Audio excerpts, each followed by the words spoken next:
and continue to see how God's at work and continue to be a part of what God's doing.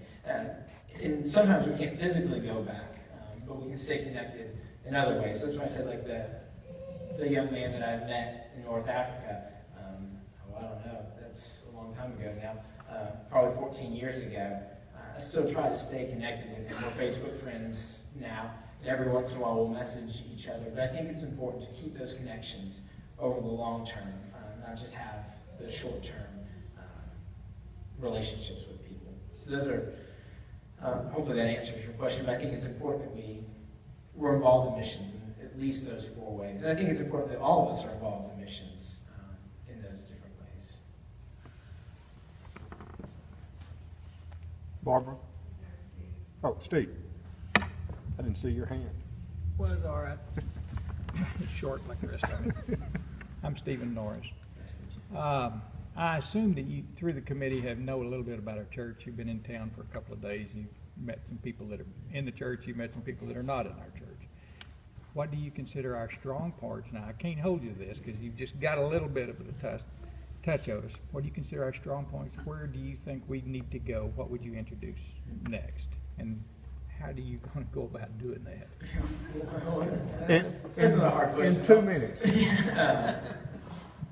Well, I think definitely I've talked to the committee quite a bit, and I know really the journey y'all have been on in the last couple of years. I'm really grateful for the work y'all have done to set up the bylaws and the committees, the ministry teams the way that you have, and the church council now working together. And one thing that I've heard through this process, and I've talked to the committee, I've talked to Levi as well, and I've heard that y'all really a family. Y'all really generally like each other. Now, if that's not true, you might want to tell me this now. But I've heard that y'all actually, y'all actually like each other, and then this process even brought y'all closer together as a church. And I think that's definitely a strong point. A church that actually likes each other is a good thing. And I think that shows the love of God to the community around us in an amazing way. Much better than a church that doesn't like each other. I don't think that shows God's love to others all that well.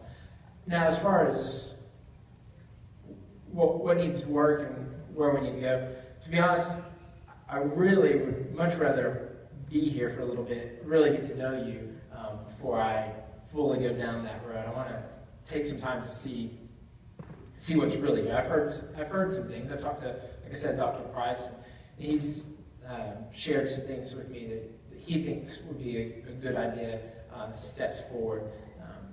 But like I said, I'd rather make sure I see those for myself, see that that's something that is a need and something that y'all desire to do before I set the course down that road. So to be honest, what I'll probably do is come in and try to have as many conversations as I can with as many of you as I can.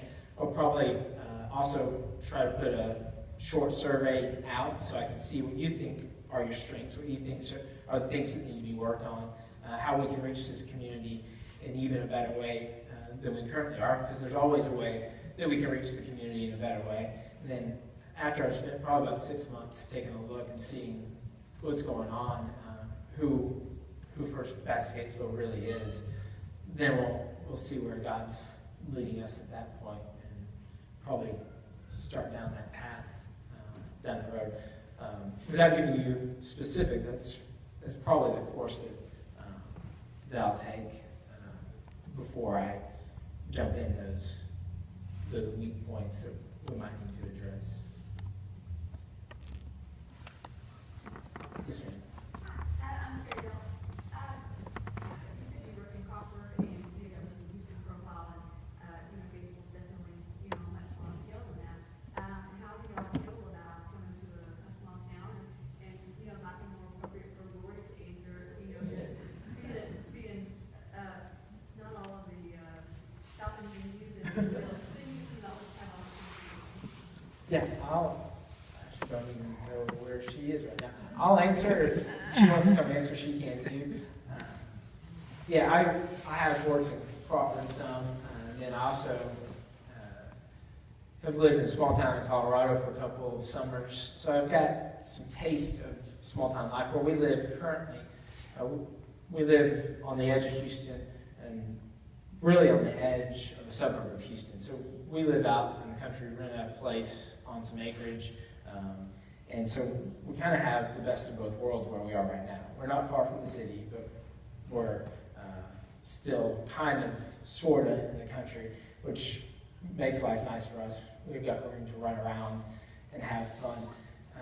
So we're used to having to drive 45 minutes into the city. Truly, if you're going to get to Houston, it takes about 30 or 45 minutes. So to be honest, we're really not that much further from anything here than we are in Houston. Probably about the same. You can drive an hour in Houston and it's nothing to get somewhere. And you can drive an hour in Central Texas and get a lot of places in an hour. And it's a lot more pleasant than Houston traffic, I can guarantee you that. Lori and Dave moved to Kentucky. That's where her first husband was from. So they lived in Kentucky in a small town called Wilmore for about a year and a half. So they've lived in a small town as well. We kind of like that small town feel, a little bit slower pace of life. We both grew up in Houston, but Houston can wear on you a little bit. The big city can get a little overwhelming. All that concrete and all that traffic gets old. But we do realize that does mean there are things that we leave behind. We're not naive about that. Both of our families live in Houston, so we realize that grandparents are not just down the road anymore. They're going to be further away. Things we understand Houston. You might, if you go to town, it might be a little more difficult to get around. But when you grow up in the city, you learn to get around the city. So there are some things that we do know we're going to be leaving behind. Laura has a job at a fitness studio that she loves. There are some sacrifices involved, but when God leads you somewhere, whatever the sacrifice is, we're willing to take it to go. Hopefully, there are some fitness studio places that she can probably work around here that might be even closer than the one she works at now, so that might be a solution.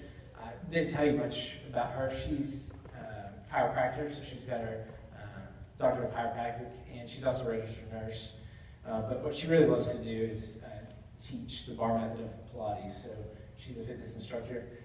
If you ever get the chance to come to our house for dinner, which I hope at some point in time you will, you'll find that we eat healthy, very healthy at our house, and we work out. Because when your wife is a fitness instructor and a chiropractor, she makes sure that you stay healthy.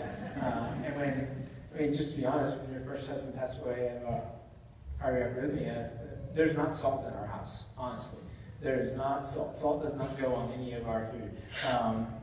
She wants to make sure that every part of us is healthy. And so, but she's got, hopefully we'll find some things that she can do and love to do as well here. So that probably answers more than what you asked, but hopefully it answers what you asked. Yeah, remember the first question she asked us was, do y'all have a Walmart? we got a Walmart, we got an H-E-B, so I think we're good. I found the kids' milk at Walmart last night, so that's a good.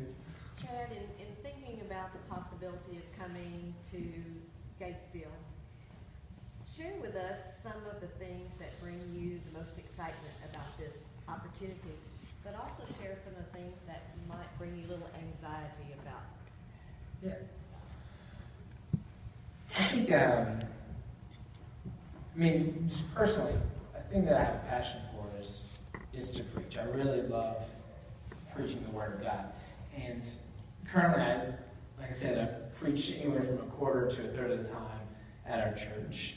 And in the years gone by, more people in our church like to preach. And so anytime somebody new wants to get up and preach, it usually takes off of my preaching time than the main pastor, which is how it should be. And so I really do honestly look forward to the chance to be in the Word, studying it, and preaching on a regular basis.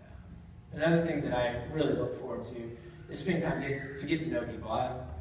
That's one thing I enjoy about a small town, and even a church about this size is there's really the opportunity to truly, hopefully, get to know everybody around. You don't have to pick and choose who you spend time with. There's enough time to go around. So I'm looking forward to that. I'm looking forward to the chance to to build relationships, to go get coffee with Vance in the morning. I hear there's a lady who'll stir my coffee with her finger at McDonald's, so she'll sweeten it up for me. So, I'm looking forward to that. Just those things are probably those two things are the things that excite me the most. I'm thrilled to hear about the things going on with Kids Heart. I think that's a wonderful ministry effort that's going on. I really wish I could have maybe even gone this summer, but I think that's a great thing.